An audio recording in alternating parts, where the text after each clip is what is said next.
Welcome to Appspotr Academy. Today, we'll dive into the new value logic block, which lets you create and assign temporary variables within your application. This block is ideal for intermediate computations and handling transient data without permanent storage. Imagine you're building a survey app where users can input their responses.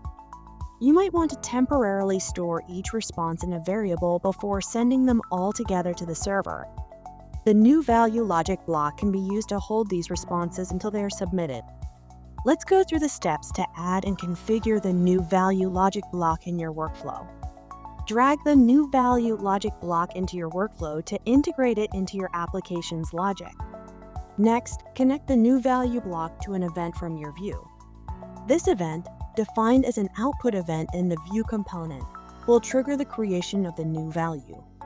Click on the new value block to open its configuration settings.